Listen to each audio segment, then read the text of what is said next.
1 लाख दुर्गा सप्तशती के पाठ करने से मिलता है, वही लाभ सिर्फ एक बार दुर्गा कवच का पाठ करने से मिलता है। दुर्गा कवच आसुरी शक्तियों से रक्षा करता है। दुर्गा कवच सभी रोगों से रक्षा करता है। माँ दुर्गा का ये कवच सकारात्मक ऊर्जा को व्यक्ति के शरीर और घर में बढ़ाता है।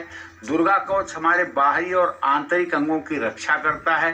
दुर्गा सप्तशती में दुर्गा कवच का पाठ करने से सौभाग्य की प्राप्ति होती है। महिलाएं अगर दुर्गा कवच का पाठ करें तो कवच का 41वां मंत्र है भार्या रक्षतु भैरवी। वहां महिलाओं को पढ़ना चाहिए पतिम रक्षतु भैरवी, और अगर पुरुष कर रहे हैं तो उन्हें पढ़ना चाहिए भार्या रक्षतु भैरवी। ठीक है, तो और कवच के पाठ में कभी याद हो गया है कवच और पूरा कवच मुहजवानी नहीं पढ़ना चाहिए बिना पुस्तक देखे, क्योंकि अगर एक शब्द भी आप अशुद्ध उच्चारण करेंगे तो उसका नकारात्मक प्रभाव होगा। एक लोगों ने अपने गुरु से सुन करके कवच की महिमा और जा करके मतलब कि कवच पढ़ना शुरू कर दिया। भार्या रक्षत भैरवी की जगह पढ़ना शुरू कर दिया भार्या भक्षत भैरवी। तो एक ही साल के अंदर पत्नी सुरलोक सिधार गई। फिर आए गुरु जी से नाराज हुए कि आप तो कहे थे कि ये कवच का पाठ करने से सर्वमंगल हो जाता है, मेरी तो पत्नी ही मर गई। तो बोले कैसे पाठ करते थे? तो पाठ उन्होंने मौजबानी सुना दिया। तो पाठ सुनाते हुए उन्होंने कहा भार्या भक्षत भैरवी। कहें जब तुम खुद ही कह रहे हो भार्या को भैरवी भक्षण करो, तब कैसे तुम्हारी पत्नी जीवित रहेगी? तो इसलिए कभी भी ओवर कॉन्फिडेंस में आकर के कवच को मुहजबानी नहीं बोलना चाहिए, पुस्तक का आश्रय लेकर के ही बोलना चाहिए ताकि गलती न हो। और दूसरी बात, जो ब्राह्मणों को भी कम मालूम है, जो पूजा पाठ कराने वाले पंडित जी लोग हैं उन्हें भी कम मालूम है, वो आपको बताता हूँ। ये बात आप पंडित जी से जरूर कहिएगा कि भूल करके भी किसी दुर्गा कवच के मंत्र से हवन नहीं होना चाहिए। अंधकासुर ने कवच के मंत्र से हवन कर दिया था, उसके पूरे कुल का विनाश हो गया। और होता क्या है कि पंडित जी लोग उन्हीं मंत्रों से ज्यादा आहुति दिलवाते हैं जो उनके गले में कंठस्थ होता है, जो उनको याद रहता है। तो याद में दुर्गा कवच बहुत लोगों को याद रहता है। तो भैया कवच के मंत्र से कभी हवन नहीं किया जाता है, ये बात दिमाग में बैठा लीजिए। अगर कवच के मंत्रों से हवन कर दिया गया तो सर्वनाश का निमंत्रण है, इस बात में कोई संदेह नहीं है। अगर हमें किसी चीज का ज्ञान नहीं है तो उसको जानने में कोई मुझे शर्म नहीं आनी चाहिए। न जानना कोई अभिशाप नहीं है, नहीं जानते हैं ये कोई अभिशाप नहीं है, लेकिन न जानने की इच्छा होना ये बहुत बड़ा अभिशाप है। इसलिए बहुत ध्यान देना चाहिए कि दुर्गा जो दिव्या कवच है ये बड़ा परम पवित्र है, पुनीत है। सप्तशती में ये पहले ही है। तो कवच का पाठ करने से क्या क्या प्राप्त होता है? यम यम चिंतयते कामम तम तम प्राप्नोति निश्चितम। जो जो मनुष्य की कल्पना होती है कवच की सिद्धि के बाद वो चीजें अपने आप अनायास आपको मिल जाती हैं। संग्रामे संकटे चैव विघ्नस्तस्य न जायते। न तो उसको संग्राम में कोई विपत्ति आती है और न तो उसको सामान्य जीवन में कभी विपत्ति का सामना करना पड़ता है। और जीवित वर्ष शतम सांग्रप मृत्यु विवर्जित। 100 वर्ष की आयु तक जीवित रहता है और मृत्यु के भय से बच जाता है।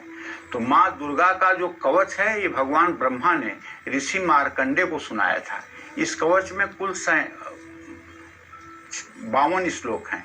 वहीं इन श्लोकों के अंत में 9 श्लोक फलश्रुति के रूप में हैं। कुल मिलाकर के अगर देखा जाए तो 53 श्लोक बनते हैं। जो फल 1 लाख दुर्गा सप्तशती के पाठ करने से मिलता है वही लाभ सिर्फ एक बार दुर्गा कवच का पाठ करने से मिलता है।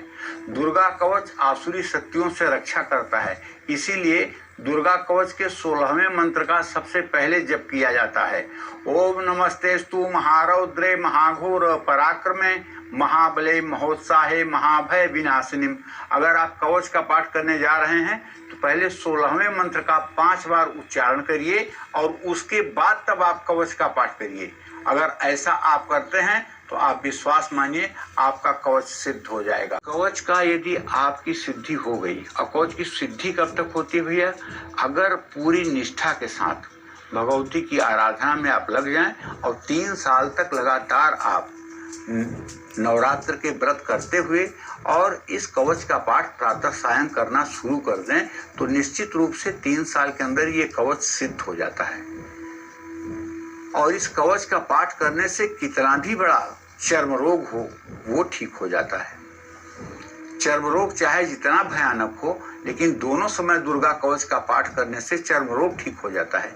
प्रेत बाधा चाहे जितनी तगड़ी हो, भूत प्रेत की बाधा चाहे जितनी तगड़ी हो और वो ठीक न हो रही हो, आपने सारे उपाय आजमा लिए हैं, तो एक उपाय मैं बताता हूँ। 9 मिट्टी के दिए लीजिए और उसमें ऐसा तिल का तेल भरिए कि कम से कम दिया 1 घंटे तक जले और उसमें कलावे की बत्ती डाल दीजिए और 9 दिए लाइन से रख दीजिए पूरब दिशा में, और पूरब दिशा में एक माँ दुर्गा का चित्र लगा दीजिए और खुद पूरब दिशा की तरफ मुंह करके बैठ जाइए।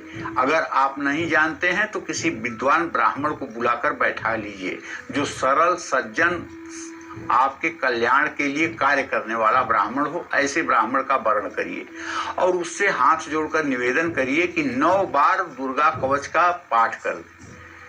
अगर 9 बार पूरे इस दुर्गा दिव्या कवच का पाठ कर दें और उसके बाद जो पीड़ित व्यक्ति है थोड़ा सा जल अपने पास रखें और उस अभिमंत्रित जल से उस व्यक्ति के बाद 3 बार जल छिड़क दें और यह क्रिया 9 दिनों तक लगातार अगर हो जाए तो मैं पूरी गारंटी के साथ कहता हूं, चाहे जितनी बड़ी प्रेत बाधा होगी, चाहे जितने बड़े मंत्र तंत्र यंत्र का प्रयोग होगा, चाहे जितना बड़ा अभिचार होगा, सब ठीक हो जाएगा और वह व्यक्ति सदा सर्वदा के लिए निरोग हो जाएगा। ये आजमाई हुई बात कह रहा हूँ, ये छाती की बात है, ये कोई मतलब कि गपाष्टक नहीं है। इसको मैंने कम से कम हजारों लोगों के जीवन में आजमाया है। नहीं तो आप ओझा सोखा और तांत्रिक के चक्कर में पड़ करके फंस जाएंगे, लेने के देने बन जाएंगे। और इस उपाय से आप अपने घर में उपाय करके इन महा परेशानियों से आप मुक्त हो सकते हैं, इसमें कोई संशय नहीं है। चाहे किसी तरह का मंत्र किया हो, चाहे तंत्र हो, चाहे अभिचार हो, चाहे टोना हो, चाहे टोटका हो, चाहे किसी आत्मा का ही दोष क्यों ना हो, इसके प्रभाव से निश्चित रूप से निरोगता आती है, इसमें कोई दो राय नहीं है। जय मां विंध्यवासिनी।